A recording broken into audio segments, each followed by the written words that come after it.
Hey hello everyone, this is Ritu and welcome to study more knowledge. तो social science हम कर रहे हैं सी टैट और स्टेट टैट्स के लिए। कुछ क्लासेस पहले ही हो चुकी हैं, तो आप सीक्वेंस से ही देखें। तो आज हम शुरुआत कर रहे हैं एक नए चैप्टर की, विमेन चेंज द वर्ल्ड, औरतों ने बदली दुनिया।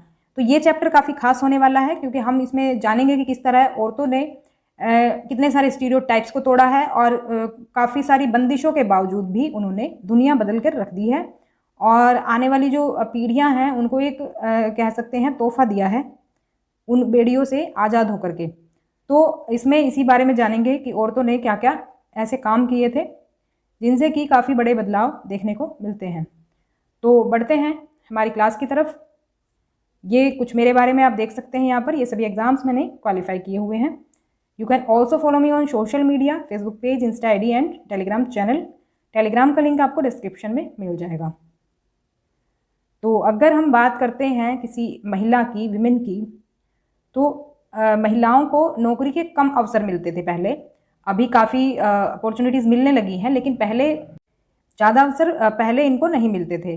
तो वैसे तो आजकल की भी अगर आप देखें रूरल एरियाज़ में या फिर कहीं पिछड़ा हुआ अगर इलाका है, तो वहाँ पर जहाँ लड़कियों को स्कूल जाने की मतलब सुविधाएं ज़्यादा नहीं मिलती हैं या फिर कि उनको दूर जाना पड़ता है, तो वहाँ पर क्या होता है, उनकी एजुकेशन वगैरह मतलब बाधित हो जाती है। परिवार वाले उसको घर पे ही बिठा लेते हैं। तो मतलब बहुत सारी चीज़ें हैं ऐसी जिसकी वजह से, और नौकरी के भी कम अवसर मिलते हैं। सोसाइटी की बात करें तो सोसाइटी की नज़र में भी लड़के और लड़कियों दोनों में ही फ़र्क रखा जाता है।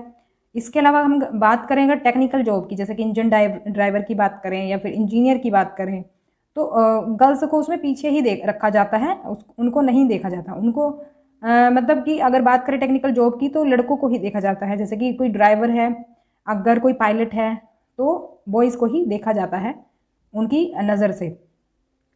तो ऐसे ही मतलब कि अलग अलग इमेज बना दी गई हैं। जैसे कि गर्ल्स जो है नर्स हो सकती हैं, गर्ल्स टीचर हो सकती हैं, और जो ड्राइवर है या फिर कोई पायलट है वो बॉयज़ हो सकते हैं। तो इस तरह के जो चीज़ें हमारी सोसाइटी में आपने देखी होंगी, पहले से ये होता आया है। अभी थोड़ा थोड़ा बहुत बदलाव आप अभी देखते हैं।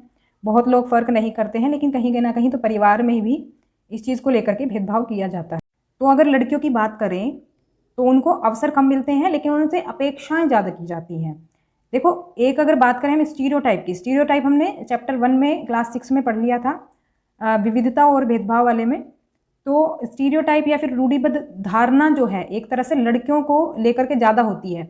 लड़कियों को ज़्यादा क्यों है? देखो, एक तो अवसर की कमी जो है भेदभाव के रूप में हम देख सकते हैं कि अवसर की कमी इसलिए भी है क्योंकि लड़कियों लड़कियों में भेदभाव किया जाता है कि तुम तो शादी करके दूसरे घर चली जाओगी, यानी कि लड़कियों को उनके परिवार द्वारा विवाह को जीवन में उनके मुख्य उद्देश्य के रूप में देखने के लिए प्रोत्साहित किया जाता है। वो ये सोच करके कि लड़कियों की शादी हो जाएगी और फिर उनको उन पर रिस्पॉन्सिबिलिटी आ जाएगी, तो उसके लिए उसकी वजह से हम कह सकते हैं उनके लिए अवसरों की भी कमी होती है। उनको आगे की एजुकेशन नहीं दी जाती है, जिसको हम एक तरह से भेदभाव भी कह सकते हैं कि उनके साथ भेदभाव होता है। Leads to discrimination in the form of lack of opportunity. तो अवसर की जो कमी है एक तरह से हम कह सकते हैं ये भेदभाव उनके साथ होता है। Girls are encouraged by their family to see marriage as their main aim in life. जैसे ही वो एक एज पर पहुंचती है तो बस ये रहता है कि उसकी शादी कर दी जाए और अपना काम खत्म करें। तो बात ये रहती है कि उनको उनके कैरियर पर फोकस करने के बदले लोगों के मन में क्या रहता है कि उनकी शादी करेंगे। और ऐसा नहीं है, ये एक्सपेक्टेशंस या फिर स्टीरियोटाइप्स जो हैं सिर्फ लड़कियों के लिए ही हैं। लड़कियों के अलावा लड़कों को भी ये सब फेस करना पड़ता है। दबाव की स्थिति बनाई जाती है फैमिली में, हम कह सकते हैं उनके बड़ों के द्वारा। मतलब किसी भी तरह से हो सकती है वो, जैसे कि वो अगर मतलब सब्जेक्ट अगर अपने हिसाब से चूज़ करना चाहते हैं, मान लीजिए एक लड़का है और वो हिस्ट्री पढ़ना चाहता है, उसे उसी सब्जेक्ट में इंटरेस्ट है, लेकिन उस पर प्रेशर डाला जाता है कि तुम मैथ और साइंस लो क्योंकि उसी में कैरियर बनेगा और उसी के आगे स्कोप भी हैं।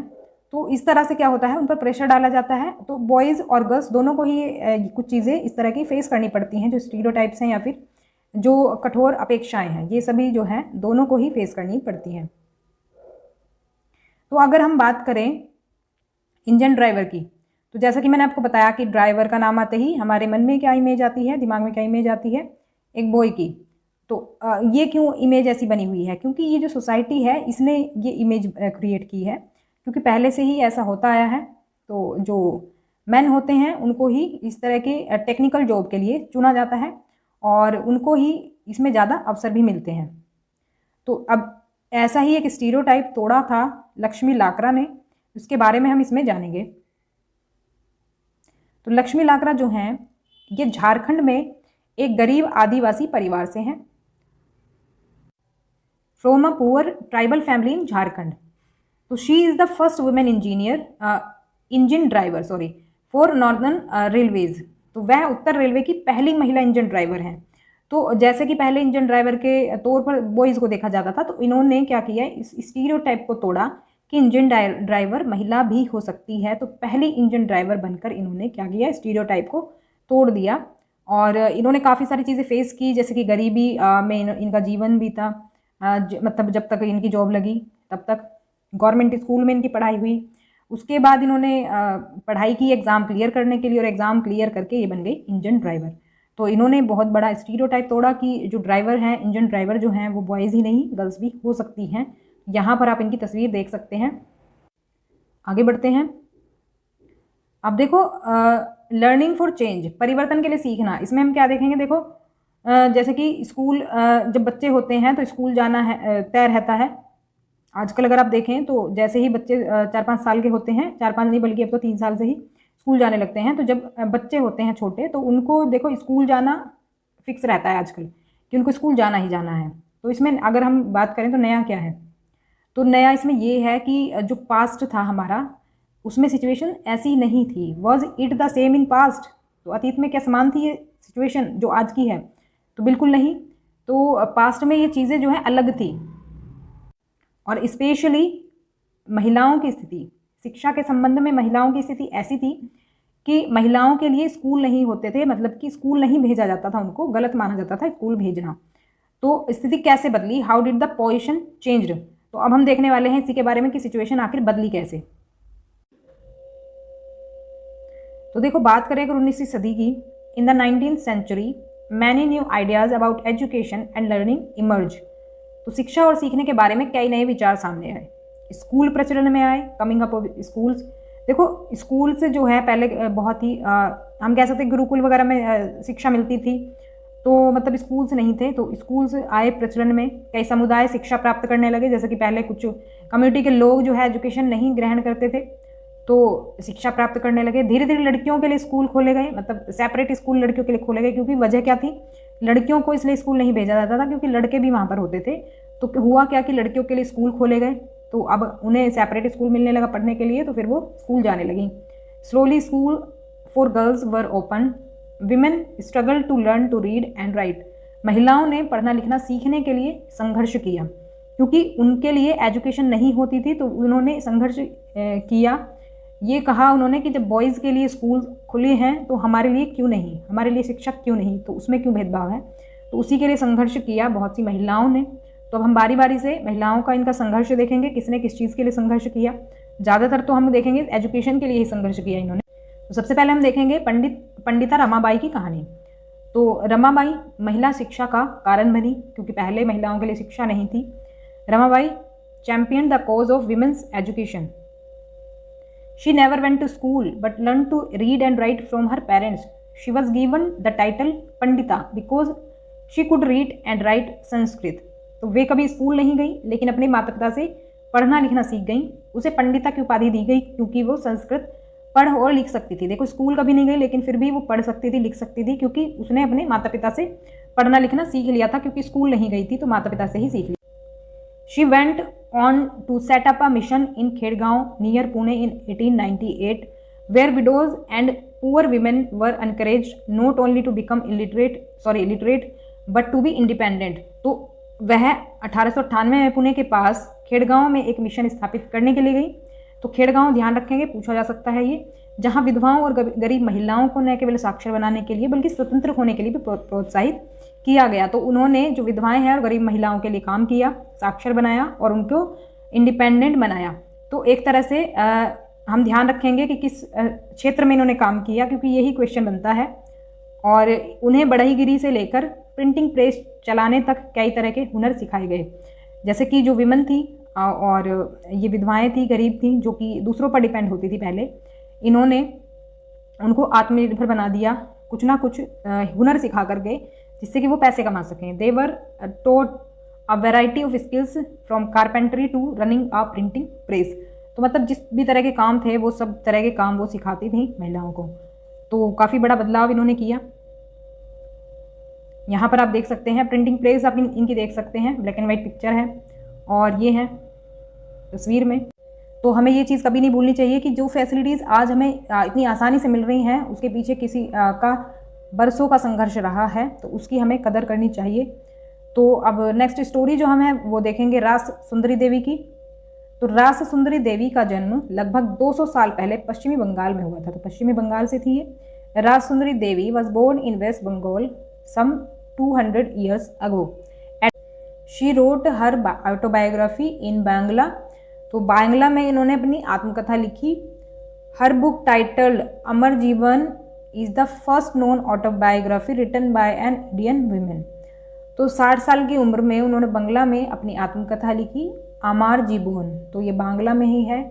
और नामक उनकी पुस्तक एक भारतीय महिला द्वारा लिखित पहली ज्ञात आत्मकथा है। तो ये ऐसा माना जाता है कि पहली ज्ञात जो आत्मकथा है वो इन्होंने लिखी थी, भारतीय महिला ने।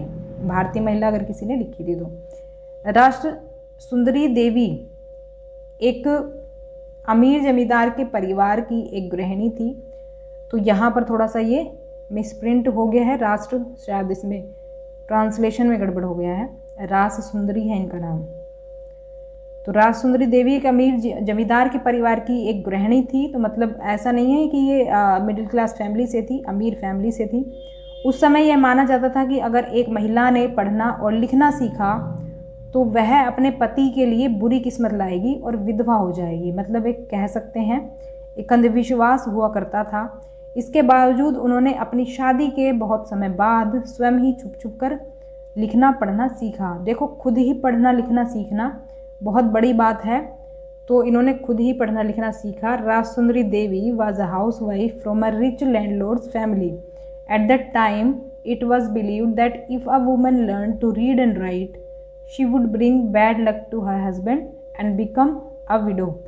Despite this, she taught herself how to read and write in secret well after her marriage. तो इन्होंने छुप छुप कर ही सीखा था ये। तो बहुत ही चैलेंजिंग रहा होगा इनके लिए, जबकि ऐसी धारणा थी कि बुरी किस्मत ला सकती है ये चीज़, तो उसके बाद भी ये सब सीखना तो बहुत चैलेंजिंग रहा होगा। वर्णमाला सीखने के बाद रास सुंदरी देवी चैतन्य भागवत पढ़ सकी। तो जब उन्होंने वर्णमाला सीखी, after learning the alphabet, Ras Sundari Devi was able to read the Chaitanya Bhagavata. अपने लेखन के माध्यम से उन्होंने दुनिया को उन दिनों महिलाओं के जीवन के बारे में पढ़ने का मौका दिया। तो इन्होंने जो लेखन किया उसके माध्यम से ही महिलाओं के जीवन के बारे में लोग पढ़ सके। Through her own writing she also gave the world an opportunity to read about women's lives in those days. तो यहाँ पर आप इनकी जो किताब है इसका फर्स्ट पेज देख सकते हैं। तो अमर जीवन इसका नाम है। अब नेक्स्ट स्टोरी हम देख लेते हैं रुकैया सखावत हुसैन की। रुकैया सखावत हुसैन और लेडी लैंड का उनका सपना। तो वे एक अमीर परिवार में पैदा हुई थी, जानती थी कि उर्दू कैसे पढ़ना और लिखना है।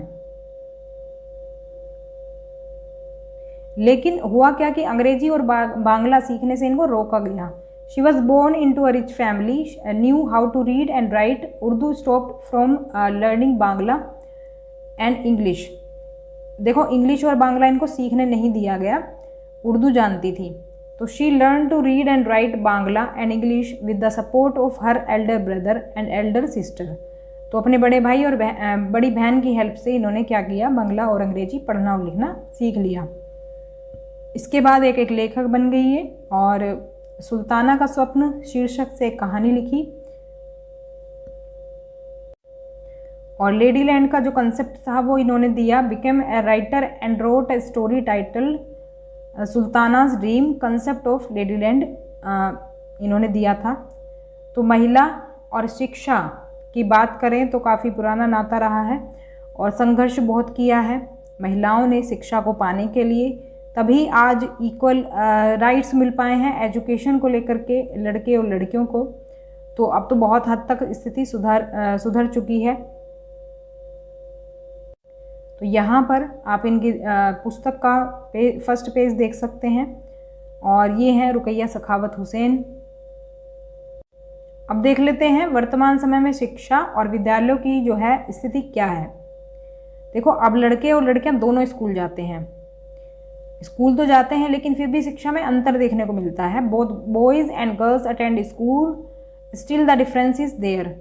क्यों? क्योंकि हमने जनगणना में देखा था 2011 की जो जनगणना है उसके हिसाब से हम आंकड़े देखेंगे ये कि साक्षरता दर किसकी कितनी है। देखो, अगर हम एक तरह से कंपैरिजन करें 1961 का और 2011 का, देखो 1961 में जो साक्षरता दर थी 40% थी लड़कों की और लड़कों और पुरुषों की। तो साक्षरता दर होती है 7 वर्ष या उससे अधिक आयु के लोगों को इसमें दिया जाता है, और 15% लड़कियां और महिलाएं थी। देखो, पहले आंकड़ा कितना कम था और अंतर कितना था मेल और फीमेल का। इसके बाद 2011 की बात करें तो साक्षरता दर पहुंची 82% बॉयज़ एंड मैन की, और 65 पहुंची लड़कियां और महिलाओं की। तो देखिए यहाँ पर भी कितना अंतर है, 82 और कहाँ 65। पुरुष समूह का प्रतिशत अभी भी महिला समूह की तुलना में अधिक है, अंतर अभी दूर नहीं हुआ है। The percentage of male group is still higher than the female group, the gap has not gone away. क्योंकि बहुत सी जगह ऐसी हैं जहाँ की पिछड़ा हुआ इलाका है, तो वहाँ पर लड़कियों की एजुकेशन को ज़्यादा इम्पोर्टेंस नहीं दी जाती है। और अभी तो गवर्नमेंट ने भी काफ़ी जगह पर एजुकेशन फ्री कर दी है। और गवर्नमेंट स्कूल्स अगर आप देखेंगे तो वहाँ पर फ्री एजुकेशन ही ज़्यादातर मिलती है क्लास 8 तक, और फिर उसके बाद भी काफ़ी कम फीस में भी एजुकेशन मिलती है गर्ल्स के लिए। तो इंटर तक तो कोई दिक्कत ही नहीं है गर्ल्स को एजुकेशन के लिए, लेकिन फिर भी बहुत से कारण हैं, जैसे कि घर के काम की वजह से और अपने छोटे बहन भाइयों की देखभाल की वजह से। तो कई सारे रीजंस हैं जिसकी वजह से अभी भी लड़कियों को स्कूल नहीं भेजा जाता है। तो सस्टेनेबल डेवलपमेंट गोल की हम बात करते रहते हैं इसमें क्लासेस में बीच में। तो सस्टेनेबल डेवलपमेंट गोल जो है, गोल नंबर 4 हमारा है क्वालिटी एजुकेशन, गुणवत्ता शिक्षा। तो शिक्षा जो है गुणवत्तापूर्ण हो, तो एक लक्ष्य ये भी सरकार ने रखा है। तो अगर हम देखें, देखो स्कूल जाने का तो परसेंटेज कम है ही, उसके अलावा ड्रॉप आउट जो होता है स्कूल से वो भी काफ़ी ज़्यादा देखा जाता है। ड्रॉप आउट होता है मतलब कि बीच में से स्कूल छोड़ देना। तो average annual drop out rate in school education 2014 और 15 की अगर हम बात करें तो इसमें आप आंकड़े देख सकते हैं। यहाँ पर प्राइमरी लेवल का दिया है 1st to 5th का, अपर प्राइमरी लेवल 6 to 8 का, और सेकेंडरी लेवल 9 to 10th का। तो यहाँ पर आप देखेंगे अगर यहाँ पर ऑल की बात हो रही है, बॉयज़ का ये आंकड़ा रहा है स्कूल ड्रॉप आउट का 2014-15 का आंकड़ा दिया हुआ है ये, और गर्ल्स का ये इतना रहा है, और टोटल बात करें तो इतना रहा है। इसके अलावा यहाँ पर SC और ST कैटेगरी का भी अलग से दिया हुआ है। तो इनका अगर आप आंकड़ा देखें तो ये आपको ज़्यादा मिलेगा SC और ST कैटेगरी का, क्योंकि इनको भेदभाव का सामना भी करना पड़ता है, इसी वजह से इनको ज़्यादा ये फेस करना पड़ता है। ड्रॉप आउट इनका हो जाता है, स्कूल छोड़ना मजबूरी इनकी बन जाती है। तो इसका मतलब है कि जो लड़कियां दलित यानी SC और आदिवासी यानी कि ST पृष्ठभूमि की हैं, उनके स्कूल में रहने की संभावना कम है, यानी कि उनका ड्रॉप आउट ज़्यादा आपको मिलेगा, ड्रॉप आउट रेट। अब अगर हम कारण देखें कि क्यों ऐसा है कि ड्रॉप आउट है, जो ड्रॉप आउट परसेंटेज है वो इतना हाई है, तो ये इसके बहुत से कारण हो सकते हैं। जैसे कि पहला कारण अगर हम देखें तो ग्रामीण और गरीब क्षेत्रों में नियमित रूप से पढ़ाने के लिए ना तो उचित स्कूल हैं और ना ही शिक्षक हैं। देखो, स्कूल गवर्नमेंट के एक तो हो सकता है कि पास में ना हो, दूसरा अगर स्कूल हैं भी तो शिक्षक नहीं है उनमें, विद्यालय घरों के पास नहीं है, ये भी रीज़न हो सकता है। बसों या वैन जैसी कोई साधन नहीं है, कई परिवार बहुत गरीब हैं और अपने सभी बच्चों को पढ़ाने का खर्च नहीं उठा पाते। स्कूल में वैसे तो मुफ्त एजुकेशन मिलती है बहुत जगह पर, लेकिन लोग इसके लिए अभी भी अवेयर नहीं हैं। बहुत से जो पिछड़े हुए इलाके हैं उनमें many families are too poor and unable to bear the cost of educating all their children. इस स्थिति में लड़कों को वरीयता मिल सकती है। तो लड़कों को वरीयता मिल जाती है जब कई बच्चे होते हैं, तो वो सोचते हैं लड़कियों को तो पढ़ा के क्या फ़ायदा, उनकी तो शादी हो जाएगी, तो वो फिर लड़कों को प्रायोरिटी देते हैं, लड़कों को पढ़ाते हैं। तो कई बच्चे इसलिए भी स्कूल छोड़ देते हैं क्योंकि उनके शिक्षक और सहपाठियों द्वारा उनके साथ भेदभाव किया जाता है। जैसे कि SC और ST कैटेगरी के जो बच्चे होते हैं उनके साथ ज़्यादातर भेदभाव किया जाता है, तो इसलिए भी स्कूल छोड़ देते हैं बच्चे। Boys may get preference in this situation. Many children also leave school because they are discriminated against by their teacher and classmates, just like Om Prakash Valmiki was. तो जैसा ओम प्रकाश वाल्मीकि के साथ हुआ था, हमने पिछले चैप्टर्स में पढ़ा था इनकी स्टोरी के बारे में, डाइवर्सिटी एंड डिस्क्रिमिनेशन वाले चैप्टर में पढ़ा था। तो आप देख सकते हैं अगर आपने नहीं देखा है तो इस तरह से और बच्चों के साथ भी भेदभाव होता है। तो ड्रॉप आउट के ये सब रीज़न हो सकते हैं। अब हम बात करेंगे महिला आंदोलन की, वुमेन्स मूवमेंट की। देखो जो महिलाएं हैं और लड़कियां हैं, स्थिति में अब सुधार आपको इसमें देखने को मिलेगा सुधार स्थिति में। और महिलाओं ने इसके लिए बहुत आंदोलन किए हैं, व्यक्तिगत स्तर पर भी और मिलकर भी। तो पूरे देश में भागीदारी इनकी देखी जाती है। Participation is observed all over the country. पूरे देश में देख सकते हैं आप इनको आंदोलन में भाग लेते हुए, महिलाओं को तरह तरह के। और कई पुरुषों ने भी महिला आंदोलन का समर्थन किया है, उन्होंने सपोर्ट किया है, साथ में भाग भी लिया है। Many man supported the women's movement as well. All this happen using different strategies. तो ये सब अलग अलग रणनीतियों का उपयोग करते हुए हुआ है। मतलब कि जो आंदोलन हुए हैं वो कई तरीके से हुए हैं, जैसे कि अभियान चलाना, किसी चीज़ के लिए हम कैंपेनिंग करते हैं। दूसरा जागरूकता बढ़ाना, यानी कि रेजिंग अवेयरनेस से भी हम क्या कर सकते हैं, आंदोलन का समर्थन कर सकते हैं। प्रोटेस्ट करके हम समर्थन कर सकते हैं, यानी कि विरोध प्रदर्शन करके। शोइंग सॉलिडेरिटी, इसके द्वारा भी हम अपना आंदोलन। तो आगे देख लेते हैं किस तरह से इन सभी चीज़ों के द्वारा अपने अधिकार के लिए लड़ा जाता है। तो अभियान की बात करें यानी कैंपेनिंग की बात करें तो भेदभाव और हिंसा के खिलाफ लड़ने के लिए एक महत्वपूर्ण ये हिस्सा रहा है। An important part two fight against discrimination and violence, जैसे कि महिलाओं को हिंसा का सामना करना पड़ता रहा है, घरेलू हिंसा का स्पेशली। इसके अलावा डिस्क्रिमिनेशन को वो फेस करती हुई आई हैं। तो इन सभी का रिजल्ट क्या रहा कि 2006 में घरेलू हिंसा के खिलाफ कानून बना। दूसरा, विशाखा गाइडलाइंस 1997, सुप्रीम कोर्ट ने कार्यस्थल पर और शिक्षण संस्थानों के भीतर महिलाओं के यौन उत्पीड़न के खिलाफ सुरक्षा के लिए दिशा निर्देश तैयार किए। ये क्वेश्चन भी आया था। तो एक तो घरेलू हिंसा के खिलाफ कानून बना 2006 में। दूसरा 1997 में विशाखा गाइडलाइन सुप्रीम कोर्ट ने जारी की कि अगर वर्क प्लेस पर विमेन के साथ कोई सेक्सुअल हरेसमेंट होता है या फिर कोई उत्पीड़न उनको किया जाता है तो उसके लिए इन्होंने कुछ गाइडलाइंस जारी की हैं। इसके अलावा दहेज हत्या के खिलाफ कानून बना। तो अभियान के द्वारा महिलाओं ने ये सब अधिकार अपने लिए प्राप्त किए। और इसमें ही एक अगर हम बात करें अभियान की ही, तो कुछ अभियान गवर्नमेंट भी स्टार्ट करती है। तो ये अभियान है बेटी बचाओ बेटी पढ़ाओ अभियान, और ये बालिका शिशु की देखभाल के लिए है। मतलब कि जैसे कि होता है लड़कियों को गर्भ में ही मार देते हैं, तो उसके लिए भी अभियान रहा है। दूसरा पे पढ़ाई के लिए भी अभियान रहा है कि जो पढ़ाओ लड़कियों को और आगे बढ़ाओ। बेटी बचाओ बेटी पढ़ाओ की शुरुआत प्रधानमंत्री ने 22 जनवरी 2015 को पानीपत हरियाणा में की थी। तो पूछा जा सकता है कहाँ से इसकी शुरुआत करी थी। तो 2015 में ये अभियान शुरू हुआ था। तो ऐसा ज़रूरी नहीं है कि आम जनता ही अभियान को ही चलाती है, गवर्नमेंट भी चला सकती है। इसके अलावा आता है जागरूकता बढ़ाना, रेजिंग अवेयरनेस। तो रेजिंग अवेयरनेस में बेसिकली ये चीज़ आती है कि कुछ चीज़ों के थ्रू हम लोगों में जागरूकता पैदा करें किसी भी चीज़ के लिए। जैसे कि महिला आंदोलन का काम महिलाओं के अधिकारों के मुद्दों पर जनता में जागरूकता लाना है। और इसमें कई सारी चीज़ें हो सकती हैं, जैसे कि गीत गा करके जागरूकता बढ़ा सकते हैं, नुक्कड़ नाटक कर सकते हैं या जनसभाएं कर सकते हैं। तो क्योंकि बहुत से लोग अवेयर नहीं होते हैं, तो उनको अवेयर करना, उसके लिए ये सभी टेक्निक जो है अपनाई जाती हैं।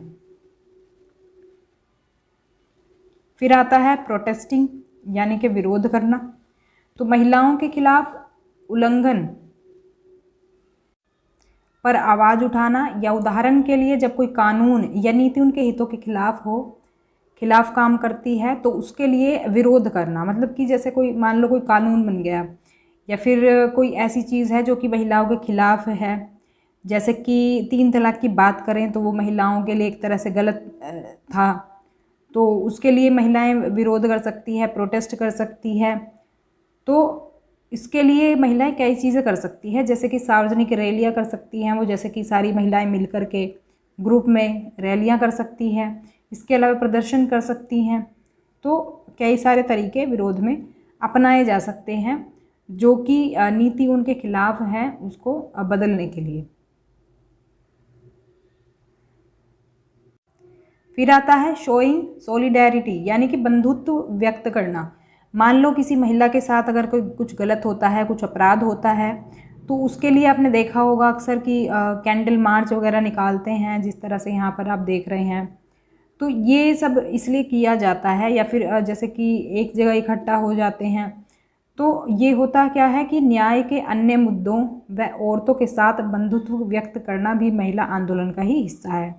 तो वो एक जगह इकट्ठा कर होके ये बताते हैं कि हम तुम्हारे साथ हैं, तुम अकेले नहीं हो। ये आपके न्याय की लड़ाई हो या फिर आपका कोई भी संघर्ष हो, तो उसके लिए अगर सभी औरतें साथ में मिलकर एक तरह से बंधुत्व व्यक्त करती हैं, सॉलिडेरिटी अगर शो करती हैं, तो वो भी एक महिला आंदोलन का हिस्सा ही माना जाता है। इसके अलावा एक इम्पोर्टेंट पॉइंट यहाँ देख लेते हैं। 8 मार्च को अंतर्राष्ट्रीय महिला दिवस को दुनिया भर की औरतें अपने संघर्षों को ताज़ा करने और जश्न मनाने के लिए इकट्ठी होती हैं। तो 8 मार्च को अंतर्राष्ट्रीय महिला दिवस मनाया जाता है, तो ये बात ध्यान रखेंगे। तो ये थी हमारी आज की क्लास। पसंद आई तो लाइक करें, शेयर करें और सब्सक्राइब कर लें चैनल को, जिससे कि रेगुलर अपडेट्स आपको मिलते रहें। तो कमेंट करके हमें ज़रूर बताएं वीडियो आपको कैसा लगा।